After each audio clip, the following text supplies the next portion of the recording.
สบายดีมื้อนี้เราจะมาแบ่งปันวิธีการถอนเงินจากบัญชี Wallet ไปหาบัญชี Binance เนาะโดยใส่โทรศัพท์มือถือเนาะโอเคเรามาเริ่มกันได้เนาะหลังจากที่เราล็อกอินเข้าบัญชี Wallet เราแล้วเนาะแม่นให้เราไปที่หน้า Buy Crypto เนาะโอเค Buy Crypto เนาะโอเคมาหน้านี้มันจะโซ่ข้อมูลเกี่ยวกับที่เฮาต้องได้ตื่มใส่เนาะรับแรกแม่นเฮาไปเลือกอันนั้นเนาะปกติมันจะมีให้เฮา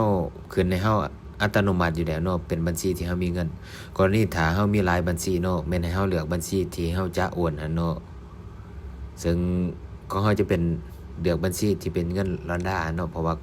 เงินของเฮามีแต่ในบัญชีตัวนั้นเนาะและต่อมาแม่นเฮาใส่จำนวนเงินเนาะ amount of transfer เนาะเขาจะเหลือการทอนทั้งเบิดเนาะ26.20 US ดอลลาร์เนาะ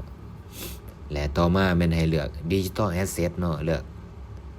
เครือข่ายอันนี้เนาะแม่นให้เฮาเลือก USDT เนาะที่เป็น BEP20 หรือว่า BSC เนาะ Binance Smart Chain เนาะแม่นให้เฮาเลือกตัวนี้เนาะและหลังจากนั้นแม่นให้เฮาตัวใส่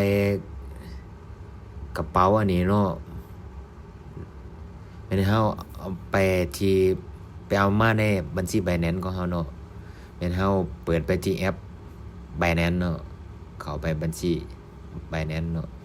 โอเคของเฮาตัวนี้กดอยู่เนี่ยสมมุติเนาะเฮาอยู่หน้าเข้ามาที่มันจะอยู่หน้าตัวนี้เนาะหน้าโฮมนี่เนาะแม่นเฮาไปที่ Asset เนาะเพราะว่ากระเป๋าของเฮาจะอยู่หั่นหรือว่าจะกด Add Fund อันเด้อก็ได้เนาะแต่นี่เฮามา Asset ก็ได้เนาะไปตามขั้นตอนกันเด้อก็ได้ Asset แล้วก็กด Add Fund เนาะแล้วก็เลือกอันที่1เด้อเนาะ On Chain Deposit เนาะเพราะว่าเฮาจะโอนผ่านเครือข่าย Exchange เนาะและหลังจากเฮาเลือกตัวนั้นแล้วเนาะเฮามาเลือกเป็นสกุล USDT เนาะจากนั้นแล้วก็มาเลือกเครือข่ายให้มันตรงกับที่เฮาเลือกเนาะเป็น BSC หรือว่า Binance Smart Chain นี่เนาะ BEP20 เนาะอันรับแรกเลยเนาะที่ขึ้นต้นด้วยเนี่ยและมันจะมีที่อยู่อันนี้เนาะเฮาcopy ไปเลยเนาะที่เป็นกับเลขตัวเลขหลายๆเนาะเลขกระเป๋าหลังจากนั้นกลับไปหน้าที่ wallet เฮาเนาะเอามาวางใส่นี่เลยเนาะเป็น TU เนาะของ USDT เฮาเนาะหลังจากกดเสร็จแล้วก็กด continue เนาะมันจะเสียค่าปรับธรรมเนียมอยู่0จุดปลายเนี่ย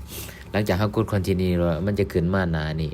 แล้วมันจะส่งลิงก์คอนเฟิร์มมาที่อีเมลของเฮาเนาะแม่นให้เฮาเปิดไปที่อีเมลเนาะไปคอนเฟิร์ม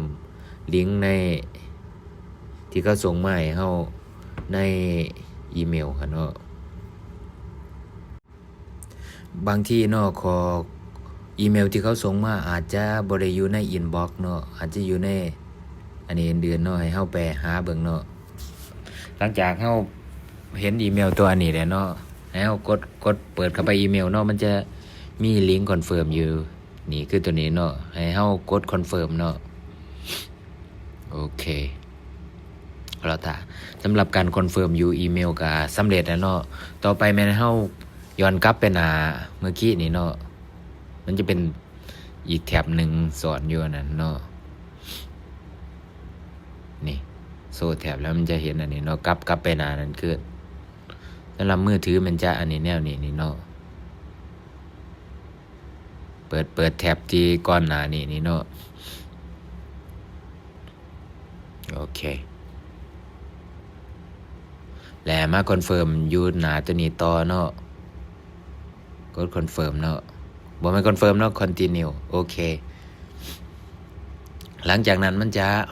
มาหน้านี้เนาะเป็นเฮากด continue ต่อไปอีกที่ว่าหลังจากนี้การโอนเงินของเฮาก็จาก wallet ไป Binance ถือว่าสำเร็จแล้วเนาะเฮามาลองกวดเบิ่งเงินในบัญชี wallet ของเฮาถือว่าออกไปเรียบร้อยเนาะต่อไปมีแต่รอท่าบัญชีเขา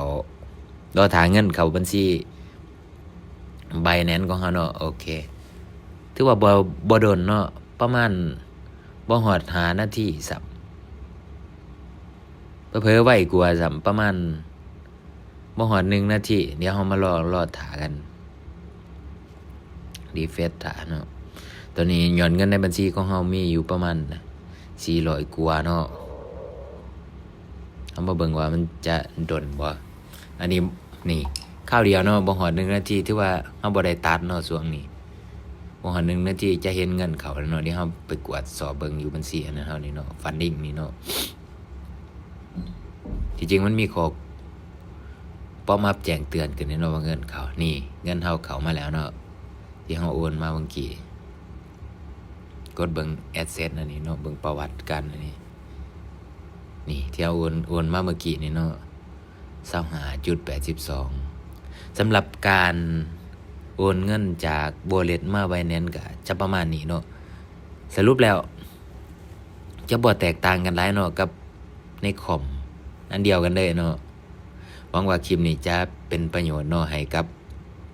สำหรับผู้ที่ไผยังบ่เข้าใจเนาะว่าโอนในโทรศัพท์มือถือมันต้องเฮ็ดแนวใดก็จะประมาณนี้เนาะลืมบอกไปเนาะในกรณีที่เฮาดำเนินการขั้นตอนต่างๆบ่ว่าจะเป็น Wallet หรือว่า Binance ข้ามไปข้ามมาแล้วบางเบราว์เซอร์กับแอปต่างๆแม่นเฮาจะบ่ได้ปิดแอปหรือว่าปิดเบราว์เซอร์เนาะเฮาจะฮุบไว้ซื่อๆเนาะ